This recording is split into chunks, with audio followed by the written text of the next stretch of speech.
बंद कर लें।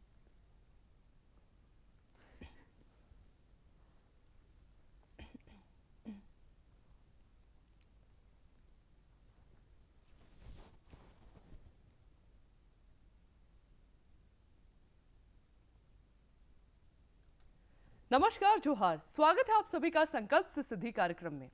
दोस्तों, इस कार्यक्रम के माध्यम से हम आपकी मुलाकात ऐसी पर्सनालिटीज से करवाते हैं जिन्होंने अपने जीवन में एक संकल्प लिया था। उस संकल्प को पूरा करने के लिए उनके अंदर एक जुनून आया और उन्होंने उस कार्य को सिद्ध किया। आज इसी क्रम में हम आपकी मुलाकात करवाने जा रहे हैं साइट गाइड के को-फाउंडर दिवाकर कुमार जी से। तो दिवाकर जी, बहुत बहुत स्वागत है आपका हमारे स्टूडियो में। धन्यवाद मैम। दिवाकर जी, सबसे पहले तो हम आपसे जानना चाहेंगे कि साइट गाइड का क्या कंसेप्ट है और ये किस प्रकार से लोगों को सर्व कर पा रहा है। तो साइट गाइड एक कंपनी है जो कि बिजनेसेस को हेल्प करती है डिजिटल प्रोडक्ट्स बनाने के लिए, और इस with the help of a thing like a website, mobile application and सारी चीज़ें। अब इसमें हमारी यूनिक क्या चीज़ है कि हम लोग जिस भी बिजनेसेस को हेल्प करते हैं, हम लोग का मेन फोकस रहता है कि जो भी प्रोडक्ट हम लोग बनाएं उनके एज अ टेक्नोलॉजी पार्टनर बने एंड उनके ग्रोथ में हम लोग कंट्रीब्यूट कर पाएँ। तो इसीलिए उनके लिए हम लोग एक कंसेप्ट लेके आते हैं मिनिमम वाइबल प्रोडक्ट का, जिससे कि जो भी प्रोडक्ट लॉन्च है वो कम से कम समय में हम लोग कर पाएँ एंड वो प्रोडक्ट को मार्केट अच्छे तरीके से कर पाएँ। आपने प्रॉब्लम आइडेंटिफिकेशन कब की इस चीज़ की, जिससे कि लगा कि कोई ऐसा गैप एग्जिस्टेंट है जिसको फिल करने के लिए आपने अपने स्टार्टअप के माध्यम से इस गैप को फिल करने का सोचा? जब मैंने अपनी स्टार्टअप को जर्नी स्टार्ट किया था तो मैंने सबसे पहले कोशिश किया कि सबसे पहले मैं जो स्टार्टअप फाउंडर्स हैं, जो बेसिकली प्रोडक्ट स्टार्टअप फाउंडर हैं, जो प्रोडक्ट बना रहे हैं, उनसे मैंने बात करना स्टार्ट किया। मैं उनसे समझने की कोशिश कर रहा हूँ उनका क्या प्रॉब्लम आ रहा है। तो मेरे को एक सरप्राइजिंगली ये चीज़ पता चला कि जो लगभग 60 से 70% फाउंडर जो प्रोडक्ट डेवलपमेंट कर रहे हैं, वो कभी कभी उनके साथ प्रॉब्लम ये आ रहा है कि वो प्रोडक्ट तो डेवलप कर दे रहे हैं, बट जब अपना प्रीशियस समय कोई फाउंडर 1 साल 2 साल 3 साल लगाने के बाद जब प्रोडक्ट बन जाता है देन मार्केट में जाते हैं तो पता चलता है कि ये प्रोडक्ट का कोई यूज ही नहीं है। मतलब क्लाइंट को या उनके जो कस्टमर है उनको ये चाहिए ही नहीं। वो क्योंकि प्रोडक्ट दो तरह के क्लासीफाई होते हैं, एक विटामिन होता है, एक पेन किलर होता है। At the end of the day वो विटामिन बना देते हैं, ना कि पेन किलर, जो कि प्रॉब्लम को सॉल्व करे। क्योंकि कोई भी व्यक्ति पैसा तभी पे करता है जब आप उसका समय बचाए या उनके ज़्यादा पैसा बनाने में मदद कर पाएं। दिवाकर जी, हम आपसे जानना चाहेंगे कि जो आपका मिनिमम वायबल प्रोडक्ट है, वो मिनिमम वायबल प्रोडक्ट क्या है और किस प्रकार से आप इसके माध्यम से इसको फुलफिल करते हुए दूसरे स्टार्टअप्स की हेल्प कर पा रहे हैं या दूसरे बिजनेसेस की हेल्प कर पा रहे हैं। सबसे मैं पहले ये बताना चाहूँगा मिनिमम वायबल प्रोडक्ट होता क्या है। तो मिनिमम वायबल प्रोडक्ट एक ऐसी चीज़ है जैसे लाइक आप कोई प्रोडक्ट बना रहे हैं। जैसे मैं कैमरा का एग्जांपल लूँगा कि जैसे सोनी ये कैमरा बना है जिसपे हम लोग रिकॉर्ड कर रहे हैं अपने आप को। तो जब वो बना रहे होंगे तो ऐसा नहीं होगा कि उन्होंने डायरेक्ट इस कैमरे को बना दिया होगा। सबसे पहले उनका एक बेसिक सा फ्रेम आउट बनाया होगा और बेसिक फंक्शनैलिटी के साथ उसको मार्केट में लॉन्च किया होगा। एंड आप जैसे कलाकार को, आप जैसे प्रोड्यूसर को आप दिया गया होगा कि आप लोग इसको यूज़ कीजिए एंड आप बताइए कि आपको क्या चाहिए और क्या नहीं चाहिए। तो ये टेस्टिंग का एक सबसे अच्छा मेथड होता है minimum viable product development. Complete product ना बना के हम लोग उसका छोटा सा स्वरूप बनाते हैं जिससे कि हम लोग जो एक्चुअल कस्टमर है उनसे हम लोग फीडबैक ले पाएँ। क्या इंपॉर्टेंस है मिनिमम वायबल प्रोडक्ट की और क्यों ज़रूरी है कि एक कंप्लीट प्रोडक्ट लॉन्च करने के पहले हम मिनिमम वायबल प्रोडक्ट लॉन्च करें? तो मैम बेसिकली क्या होता है कि जब आप कोई भी प्रोडक्ट बनाते हैं, क्योंकि प्रोडक्ट बनाना एक बहुत ही लंबा कार्य रहता है। कोई प्रोडक्ट रहते हैं 2 साल 5 साल 10 साल, अब डिपेंड करता है कि किस इंडस्ट्री का प्रोडक्ट बना रहे हैं। अब आप हर एक दिन डायनेमिज्म चेंज होते जाता है, ठीक है। तो हम लोगों को हमेशा अपडेटेड रहना पड़ता है और हम लोगों को मार्केट में भी टेस्ट करना है कि जैसे मैंने एक आइडिया सोचा उसको टेस्ट करना है। अब कंप्लीट प्रोडक्ट डेवलपमेंट में जाएंगे तो हो सकता है 5 साल लग जाए। अब 5 साल के बाद वो आइडिया ऑब्सोलीट हो जाए। तो हम लोग उसका एक छोटा सा स्वरूप बनाते हैं। जब छोटा सा स्वरूप बनाने के बाद हम लोग उसको मार्केट में लॉन्च करते हैं तो उससे हम लोग कस्टमर से डेटा ले पाते हैं और डेटा लेने के बाद समझ में आता है कि कस्टमर बोलते हैं कि यार मेरे को चाहिए और मेरे को नहीं चाहिए। तो इसीलिए वहाँ पे हम लोग मिनिमम वायबल प्रोडक्ट से बहुत आसानी से हम लोग कर पाते हैं। मतलब किसी भी प्रोडक्ट का कंप्लीट या बड़ा स्वरूप मार्केट में लॉन्च करने से पहले हम उसका छोटा सा स्वरूप मिनिमम वायबल प्रोडक्ट के थ्रू लॉन्च करके देखें कि वो किस तरीके से जा रहा है। अगर वो सही जा रहा है तो फिर कंप्लीट या एक बड़ा प्रोडक्ट उसका हम लॉन्च कर सकते हैं। दिवाकर जी, हम जानना चाहेंगे कि बहुत सारे बिजनेसेस ऐसे भी होंगे जो मिनिमम वायबल प्रोडक्ट की कंसेप्ट से अभी तक अवगत नहीं होंगे। तो क्योंकि आप इस चीज़ में काम कर रहे हैं तो आप उन बिजनेसेस को इस चीज़ से अवगत कैसे कराते हैं?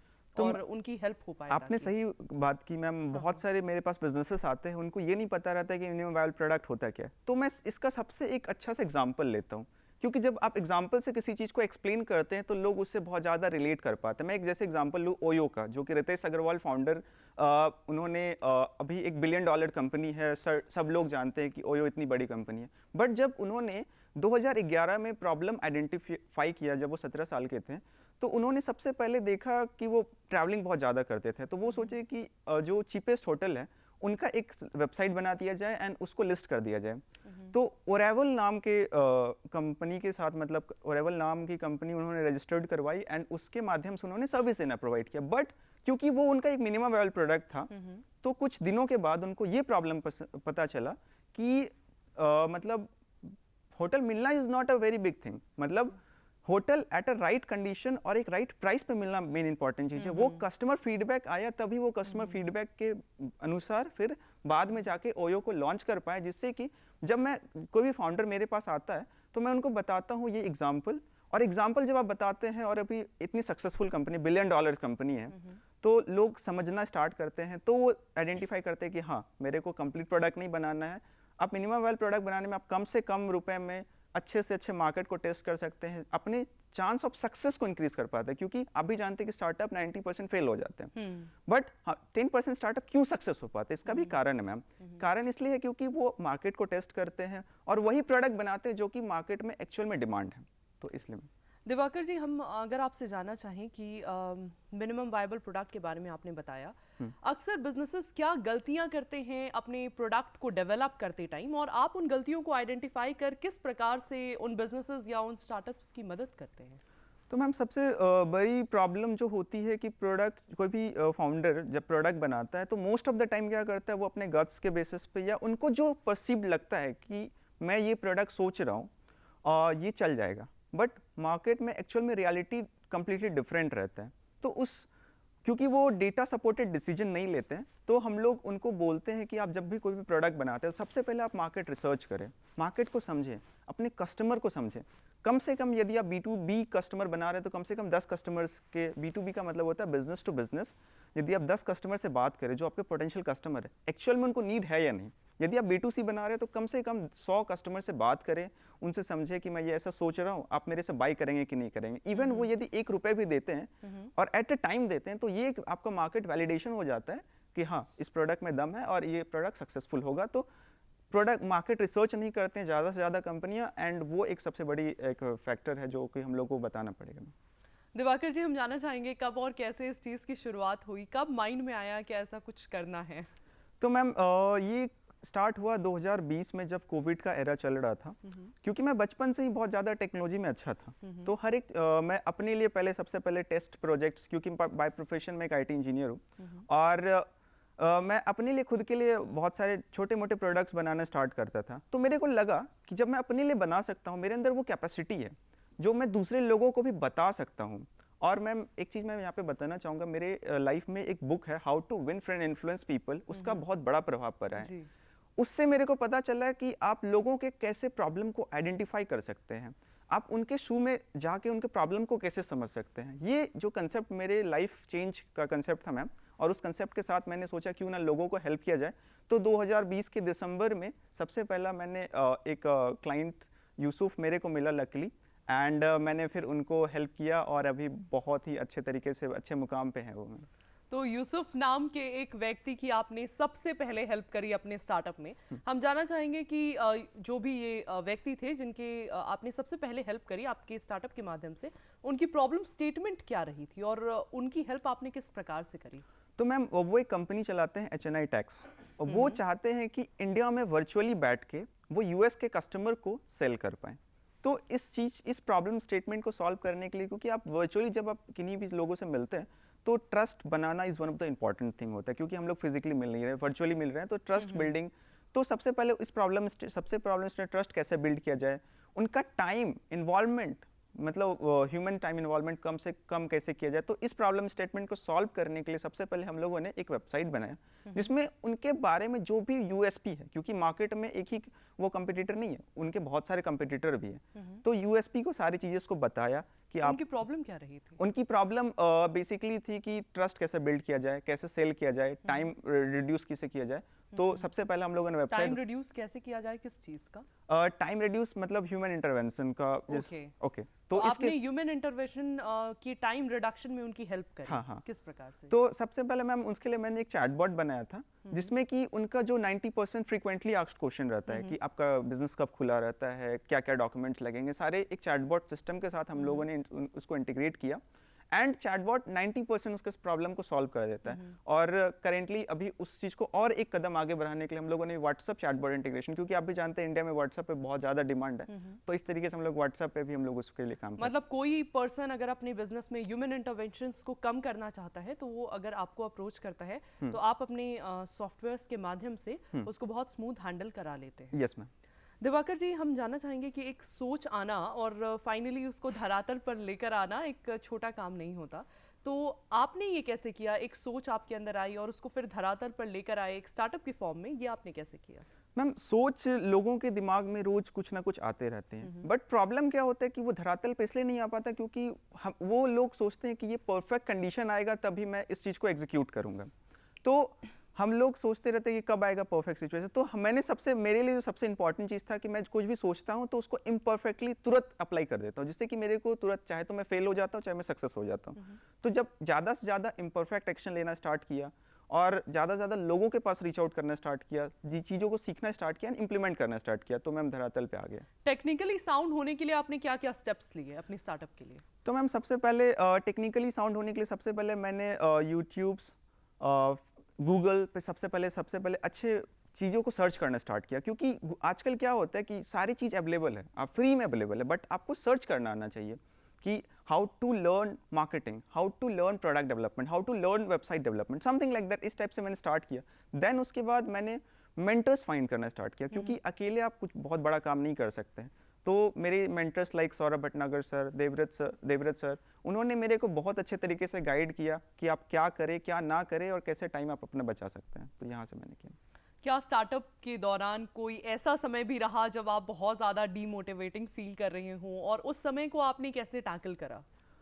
तो सबसे पहले मैम जब मैंने अपनी स्टार्टअप को 2020 में स्टार्ट किया तो 2021 तक मैं एक सर्टेन लेवल तक पहुंच चुका था, बट मेरा स्टार्टअप हमेशा कोलैबोरेशन के बेसिस पे चलता था इनिशियली। और तब जब मैं इनिशियल डेज में था तो मेरे को ज़्यादा टेक्निकली साउंड था नहीं, और क्योंकि मैं बिजनेस बैकग्राउंड से नहीं आता था पहले, तो मैंने बिजनेस को समझा तो एक गलती हो गई थी कि एक खराब टीम मेंबर को हायर कर लिया था, जिससे हुआ कि मैंने क्लाइंट का प्रोजेक्ट लिया तो आधे अधूरे स्टेट पे मेरे को छोड़ना पड़ा, जिससे कि मैं डिमोटिवेट हो गया और वहाँ पे मेरा टर्निंग पॉइंट आ गया। तो वहाँ से फिर मैंने सीखना स्टार्ट किया कि इसको ऐसे रिजॉल्व करते हैं, किस तरीके से सीखा जाता है, एंड देन फिर वहाँ से मेरे लिए उसको एज अ लर्निंग अपॉर्चुनिटी मैंने लिया और अभी उस चीज़ को मैंने इम्प्रूव कर लिया। मैम दिवाकर जी, जैसा कि आपने बताया कि आप एक बिजनेस बैकग्राउंड से बिलोंग नहीं करते थे तो थोड़ी प्रॉब्लम्स आपको फेस करनी पड़ी।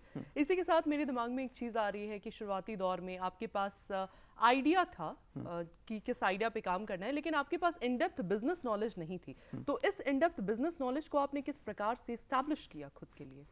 तो मैम सबसे अच्छा चीज़ मेरे लिए रहा कि मैं बहुत ज़्यादा बुक्स पढ़ता हूँ, और बुक्स में भी स्पेसिफिकली सेल्फ हेल्प बुक्स ज़्यादा पढ़ता हूँ। जब आप सेल्फ हेल्प बुक्स पढ़ते हैं मतलब आप उन बंदे से सीख रहे हैं जो कि अपने लाइफ में बहुत बड़ा कर चुके हैं। जैसे रिच डैड पुअर डैड हो गया, कैसे मेरे को फाइनेंस के बारे में समझ में आया, टेक्नोलॉजी के बारे में समझ में आया, ह्यूमन रिलेशनशिप के बारे में समझ में आया, तो किस तरीके से हम लोग आगे बिजनेस बढ़ा सकते हैं, because business is always a team sport, अकेला बिजनेस नहीं बनाया जा सकता है। तो जब हम लोग इन डेप्थ समझना स्टार्ट करते हैं, फिर processes, business is all about, जितने आप बड़ी बड़ी कंपनियां देखते हैं वो किसी एक पर्टिकुलर पर्सन पे नहीं चलता है, वो प्रोसेसेस पे चलती है। तो मैंने प्रोसेस समझा कि कैसे रिटन डॉक्यूमेंट बनाया जाता है, तो सारी चीज़ें उसको वहाँ से करना स्टार्ट किया। एक क्वालिटी टीम इंश्योर करना किसी भी स्टार्टअप के लिए बहुत ज़रूरी होती है, तो आपने अपने स्टार्टअप के लिए एक क्वालिटी टीम किस प्रकार से हायर करी? तो क्वालिटी टीम के लिए सबसे पहले मैंने मैम वैसे लोगों को फाइंड करना स्टार्ट किया जो कि सेल्फ मोटिवेटेड हो। मतलब वो, क्योंकि आपका जब फर्स्ट स्टेज रहता है तो आपको जर्नलिस्ट चाहिए होगा, जब आपका बिजनेस बहुत ही लोअर स्टेट पे है तो आपको जर्नलिस्ट जो आप सब काम कर सके। तो मैं ऐसे बंदे के साथ कोलैबोरेट करना स्टार्ट किया जो बिजनेस को समझते हैं और वो ओनरशिप लेना चाहते हैं कि मैं खुद के दम पे अपना काम करके दूंगा। तो ऐसे लोगों के साथ कोलैबोरेट किया एंड देन मैम हायरिंग एक बहुत ही इंपॉर्टेंट पैरामीटर रहता है जिसपे मैंने बहुत ही इन डेप्थ काम किया और अच्छे लोगों को आइडेंटिफाई करने के लिए बहुत ही अच्छे प्रोसेस सेटअप कर लिया। तो हम जानना चाहेंगे दिवाकर जी कि आपने अच्छे लोगों को हायर करने के लिए प्रोसेसेस सेटअप किए, क्या क्या फेजेस रहते थे आपके हायरिंग प्रोसेसेस के for a good quality team?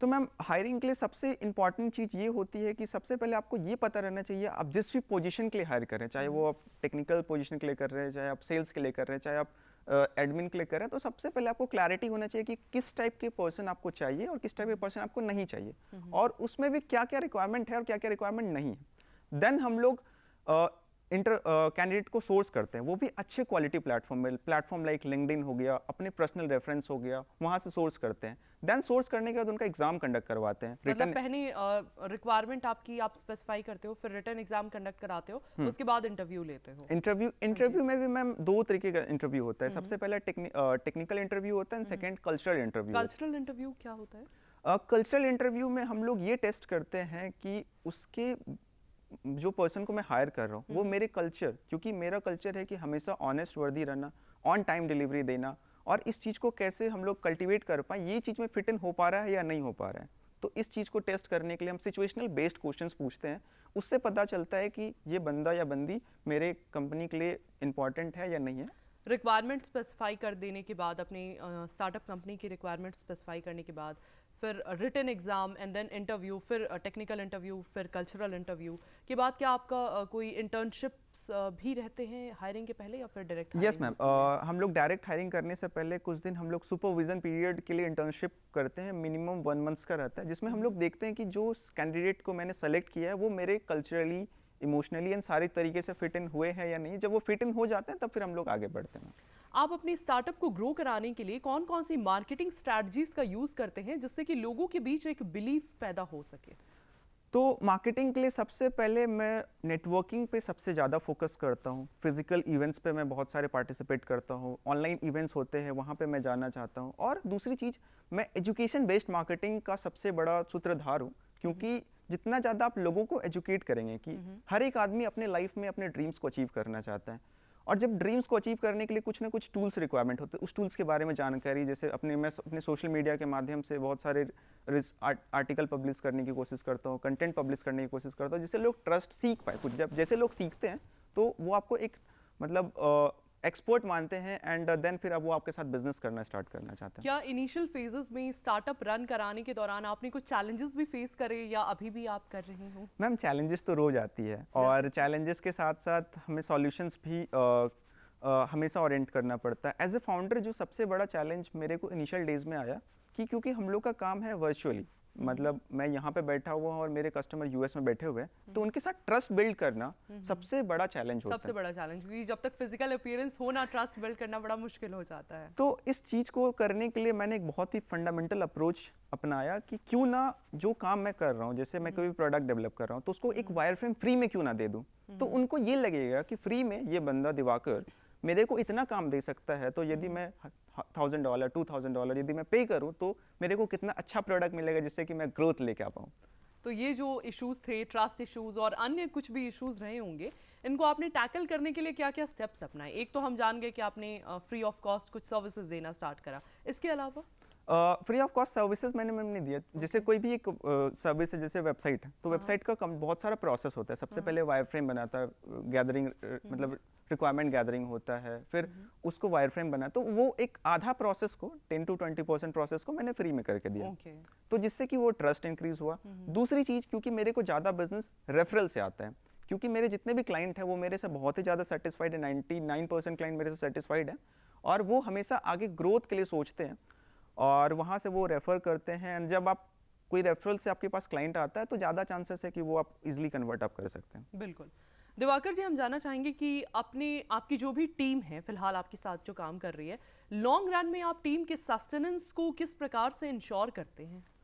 तो सबसे पहला जो मेरा रोल रहता है टीम के सस्टेनेंस की, कम्पिटिटिव सैलरी देना, क्योंकि मार्केट का जो स्टैंडर्ड रेट है यदि हम वो ना दें तो टीम मोटिवेटेड फील ना करते हैं। दूसरी चीज़ है मैम, उनके साथ emotional connect banana. Emotional connect in the sense कोई सरप्राइज गिफ्ट दे दिया, कोई सरप्राइज डिनर कर दिया, कोई सरप्राइज इस जो, और सबसे बड़ी चीज़ है ना मैम कि लोग मतलब जितना ज़्यादा आप अप्रिशिएट करते हैं किसी भी काम को, तो वो ज़्यादा उस चीज़ का बढ़ावा होता है। तो मैं हमेशा किसी भी टीम मेंबर को अप्रिशिएट करता हूँ इन पब्लिक, एंड यदि मेरे को कुछ उनको सजेशन देना हो तो मैं उनको प्राइवेट में करता हूँ, जिससे उनका ईगो मेंटेन, सारी चीज़ें मतलब अच्छे तरीके से हो पाई। ये एक छोटी सी लीडरशिप लेसन है, तो मैं फॉलो करने का ट्राई करता हूँ मैम। जैसे किसी भी व्यक्ति को अगर हम अप्रिशिएट करें, जेन्युइनली अप्रिशिएट करें, तो वो हमारा होने लगता है। हाँ, तो ये स्ट्रैटेजी आप फॉलो करते हैं अपने टीम के सस्टेनेंस के लिए। Yes ma'am. दिवाकर जी, हम जानना चाहेंगे कि साइट गाइड जो आपने नाम रखा है अपने स्टार्टअप का, ये काफी अलग साउंड हो रहा है। क्या सोचकर आपने अपने स्टार्टअप का नाम साइट गाइड रखा? क्या कंसेप्ट या सोच रही थी इस नाम को रखने के पीछे की? तो नाम रखने का सीधा सा कंसेप्ट है कि मैं अपना जो बिजनेस बनाया हूँ, पूरा मेरा फंडामेंटल्स है कि मैं हमेशा लोगों को गाइड करते रहूँ। हमेशा ज़्यादा से ज़्यादा गाइड कर पाऊंगा तो लोग ज़्यादा मेरे से कनेक्ट हो पाएंगे और मैं उसका हेल्पिंग हैंड बन पाऊँ। तो इसलिए मैंने गाइड रखा, क्योंकि हम लोग ज़्यादा काम वेबसाइट्स एप्लीकेशंस पे करते हैं, तो मैंने को वेबसाइट का साइट क्यों ना ले लिया जाए, तो इस तरीके से ले लिया है मैंने। ओके दिवाकर जी, किसी भी स्टार्टअप या बिजनेस को चलाने के लिए पैसों की ज़रूरत होती है, तो आपका स्टार्टअप बूटस्ट्रैप्ड मोड पे है या इन्वेस्टमेंट बेस्ड है? मैम अभी करेंटली हमारा स्टार्टअप बूटस्ट्रैप है, एंड मैं कम्प्लीटली अभी ओनर हूँ कंपनी का। और मतलब कोई को फाउंडर्स नहीं है? को फाउंडर है, हाँ। उनकी भी इक्विटी है, मतलब मैं ओनर हूँ, तो इस तरीके से। ओके तो हम जानना चाहेंगे कि फिलहाल में आपके स्टार्टअप को चलाने के लिए आपका रेवेन्यू जनरेशन मॉडल कौन कौन सा रह रहा है? रेवेन्यू जनरेशन मॉडल में मैम हम लोग सबसे पहला है कि फिक्स्ड प्रोजेक्ट बेसिस पे कोई भी यदि हम लोग प्रोजेक्ट डिलीवर करते हैं तो उसका एक फिक्स्ड बेस प्राइस आता है। And second revenue generation method पे होता है, क्योंकि हम लोग मेंटेनेंस का भी काम देते हैं, उनको मार्केटिंग सर्विसेज भी देते हैं, जो कि एक रेकरिंग बिजनेस रहता है, वो सब्सक्रिप्शन बेसिस पे हम लोग करते हैं मैम। तो ये दो मॉडल। फिलहाल में कितने लोग आपके स्टार्टअप से डायरेक्टली या इनडायरेक्टली जुड़े हुए हैं जिनको आपके स्टार्टअप के माध्यम से एक रेवेन्यू अर्न हो पा रही है? तो डायरेक्टली मेरे पास 5 लोग अभी जुड़े हुए हैं, और इनडायरेक्ट वे में यदि मैं सारे को जोड़ लूँ तो अराउंड 15 to 20 लोग हैं जो मेरे साथ लॉन्ग टर्म में काम कर रहे हैं। मतलब किस किस रूप में ये लोग आपके साथ जुड़े हुए हैं? तो सबसे पहले मेरे इन हाउस डेवलपर्स हैं, इन हाउस सेल्समैन हैं, और इन हाउस सपोर्ट टीम है। तो ओवरऑल ये इन हाउस है, एंड उसके साथ साथ मैं हमेशा कोलैबोरेशन पे बिलीव करता हूँ, क्योंकि अकेले आप बहुत कम कर सकते हैं, बट जब आप कोलैबोरेट करें तो आप बहुत बड़ा कर सकते हैं। तो कुल मिलाकर कितने लोग हो रहे हैं अभी आप? अराउंड 15 लोग हो रहे हैं। 15 लोग हो रहे हैं। दिवाकर जी, जो भी लोग आपके साथ जुड़े हुए हैं आपके स्टार्टअप के माध्यम से, जिनको भी एक अर्निंग मिल पा रही है, उनके साथ आपका रेवेन्यू शेयरिंग मॉडल किस प्रकार से हो पा रहा है? तो ये रेवेन्यू शेयरिंग मॉडल बहुत तरीके का है। सबसे पहला कि उनको एक फिक्स्ड सैलरी जाता है। दूसरी चीज़ है पर प्रोजेक्ट बेसिस पे, क्योंकि कभी कभी हमको मंथ वाइज पे कभी कभी रिक्वायरमेंट आ जाती है, तो उनके पर प्रोजेक्ट बेसिस पे जाता है। एंड तीसरी प्रॉफिट शेयरिंग, क्योंकि हमेशा मैं चाहता हूँ कि सिर्फ मैं ही ग्रो ना करूँ, मेरे साथ जितने भी टीम मेंबर हैं, यदि वो कुछ अच्छा काम कर रहे हैं, उनसे मेरा बिजनेस ग्रो हो रहा है, तो मैं उनको प्रॉफिट शेयर करूँ एंड वो भी आगे बढ़ पाए। मतलब जो लोग आपके लिए बिजनेसेस लेकर आते हैं उनको भी आपके प्रॉफिट्स का कुछ हिस्सा मिलता है? Yes ma'am. दिवाकर जी, आपका नेक्स्ट वे फॉरवर्ड विजन क्या है? अगले 5 से 10 सालों में आप अपने स्टार्टअप को कहाँ खड़ा देख रहे हैं? किस किस लेवल या इंडस्ट्री में सर्व करते हुए देख पा रहे हैं? तो जैसा कि मैं बिहार से आता हूँ, और आपको बिहार में अभी बहुत ही कम आईटी कंपनियां हैं बट बहुत कम ही है। तो मेरा नेक्स्ट विजन है कि मैं नेक्स्ट इन्फोसिस खड़ा करूँ, क्योंकि बिहार में सबसे ज़्यादा भी जॉब्स की ज़्यादा ज़रूरत है। तो मैं इस जॉब के प्रॉब्लम को सॉल्व करने के लिए चाह रहा हूँ कि नेक्स्ट 5 ईयर में मैं इस अपने साइड गाइड को एटलीस्ट 1000 करोड़ की कंपनी बनाऊँ, और मेरे को रेवेन्यू से ज़्यादा मैं कम से कम 1000 से 2000 लोगों का डायरेक्ट और इनडायरेक्ट एम्प्लॉयमेंट क्रिएट कर पाऊँ। तो मेरे लिए एक सबसे बड़ा चैलेंज, मोटिवेशन ये रहे। तो इसकी तरफ आगे बढ़ते हुए आपके क्या कदम हो रहे हैं या होने जा रहे हैं? तो क्योंकि मेरा 80% बिजनेस आउटसाइड इंडिया से आता है, तो मैं ज़्यादा से ज़्यादा कोलैबोरेशन करने पे बिलीव करता हूँ। ज़्यादा से ज़्यादा लोगों के साथ बिजनेस अपॉर्चुनिटीज़ डिस्कस करके उनको कैसे उनका कैसे ग्रोथ आएगा, क्योंकि मैं हमेशा सोचता हूँ कि जो भी मेरे साथ एसोसिएट हो उनका आगे वाले के टीम का ग्रोथ कैसे आए। तो वहाँ से कोलैबोरेशन में रीच आउट ज़्यादा कर रहा हूँ और लोगों को वैल्यू देने की कोशिश कर रहा हूँ, और बहुत सारे लोग इंटरेस्ट शो कर रहे हैं और पार्टनरशिप बिल्ड हो रही है, और इस मुकाम पर हम लोग जा रहे हैं। तो अभी आपने कहा कि 80% बिजनेस आपका आउटसाइड इंडिया से आता है। हम जानना चाहेंगे कि फिलहाल किन किन जगहों पे आपका ये स्टार्टअप ऑपरेंट है? तो मैम ऑपरेट तो मैं अपने होम मतलब किन किन जगहों पे फिलहाल आप बिजनेसेस फैला रखे हैं? तो सबसे पहला मेरा कंट्री यूएस है, क्योंकि यूनाइटेड स्टेट्स में सबसे डेवलप्ड कंट्री है और वहाँ पे बिजनेस बनाना इट्स इजी। तो वहाँ पे यूएस में मैम, फिर यूके में हो गया, कनाडा में हो गया, साउथ अफ्रीका में हो गया, दुबई में हो गया और इंडिया में भी है। सरकार की तरफ से बहुत सारे इनिशिएटिव्स और स्कीम्स हैं स्टार्टअप्स को लेकर, क्या इनमें से किसी फंडिंग स्कीम या इनिशिएटिव का लाभ आपको मिल पाया है? मैम मैंने ट्राई किया है, जैसे स्टार्टअप इंडिया हो गया और स्टार्टअप बिहार इनोवेशन समिट हो गया, तो मैं बहुत जगह ट्राई कर रहा हूँ, अभी तक सक्सेस नहीं मिला, मे बी इन फ्यूचर मिल जाए। तो हम उम्मीद करते हैं और आशा करते हैं कि जल्द से जल्द आपको सरकार की इन योजनाओं का लाभ मिले। आप ट्राई कर ही रहे हैं एंड हमारी भी विशेष आपके साथ हैं। दिवाकर जी, अंत में हम आपसे जानना चाहेंगे कि अक्सर मास लेवल पे बहुत सारी प्रॉब्लम्स प्रिवलेंट होती हैं, छोटी छोटी प्रॉब्लम्स प्रिवलेंट होती हैं जिसका कि कोई निदान नहीं निकला हुआ होता है। तो कोई भी युवक, किसी भी एज ग्रुप का पर्सन अगर किसी ऐसे ही मास लेवल प्रॉब्लम को सॉल्व करने के लिए एक इनोवेटिव क्रिएटिव आइडिया के साथ एक कदम आगे बढ़ाते हुए एक स्टार्टअप क्रिएट करना चाहता है, तो उसके लिए आपके क्या संदेश रहेंगे, क्या डूज एंड क्या डोंट्स होने चाहिए? तो सबसे पहला डूज ये रहेगा कि स्टार्टअप लोग बहुत आइडिया सोचते हैं बट उसको धरातल पे नहीं ला पाते हैं। क्यों नहीं ला पाते? वो परफेक्ट कंडीशन का इंतजार करते हैं कि सारा चीज़ परफेक्ट होगा तभी मैं करूँगा, बट ये परफेक्ट 100% कंडीशन कभी आता नहीं। तो मेरा ये रहेगा कि जो आप सोच रहे हैं उसको इम्परफेक्ट एक्शन ले और कितने कम से कम समय में विथ बेसिक प्लानिंग स्टार्ट कर दें और मार्केट से फीडबैक लेना स्टार्ट करें, क्योंकि जब तक स्टार्ट नहीं करेंगे तो आपको ये नहीं पता चलेगा कि मैं फेल हुआ या सक्सेस हुआ। और फेल भी होता है तो फर्स्ट फेल का मतलब होता है फर्स्ट अटेम्प्ट इन लर्निंग। तो इस तरीके से जितना ज़्यादा आप एक्सपेरिमेंट करेंगे और जितना ज़्यादा आप समझेंगे तो आपका ग्रोथ पोटेंशियल बहुत ज़्यादा आएगा। और कोई भी हेल्प लगे तो मैं आपके लिए हमेशा तैयार हूँ। किस प्रकार से आप उनकी हेल्प करेंगे? तो मैं, क्योंकि हम लोग फ्री कंसल्टेशन भी देते हैं, तो साइड गाइड के माध्यम से कोई भी यदि प्रोडक्ट बना रहे हैं, उनको प्रोडक्ट डेवलपमेंट में हेल्प चाहिए, तो आप मेरे पास आइए और हम लोग आपको गाइड करेंगे कि आप कैसे बना सकते हैं और क्या क्या गलतियां नहीं करें और क्या आपका चांस ऑफ सक्सेस इंक्रीज कर पाएं। क्या को फाउंडर्स का होना भी ज़रूरी है इसमें, या फिर अकेले भी चला जा सकता है आपके हिसाब से? मेरे हिसाब से को फाउंडर होना बहुत ज़रूरी है, क्योंकि एक बंदा बहुत चीज़ नहीं कर सकता है अकेले। जैसे मैं आईटी बैकग्राउंड से आता हूँ, मेरा ज़्यादा फोकस रहता है कि मैं सेल्स और मार्केटिंग मेरा डिपार्टमेंट रहता है, एंड मेरे जो को फाउंडर हैं विवेक एंड अमित, वो टेक्निकल को लीड करते हैं। कुल मिलाकर 3 को फाउंडर्स हैं आपके। तो वो टेक्निकल को लीड करते हैं एंड उसके ग्रोथ को, पोटेंशियल को देखते हैं। एंड क्योंकि हर एक चीज़ अपने अपने पाथ से देखा जाए तो ज़्यादा चांसेस है कि स्टार्टअप ग्रो करते हैं। दिवाकर जी, आप हमारे कार्यक्रम में आए और आपने हमारे दर्शकों को इतनी विशेष जानकारियां दी, इसके लिए आपका बहुत बहुत धन्यवाद, आभार। अगले कार्यक्रम में आपसे फिर मुलाकात होगी ऐसे ही किसी नए व्यक्तित्व के साथ। तब तक के लिए हमें दीजिए इजाजत। नमस्कार, जोहार।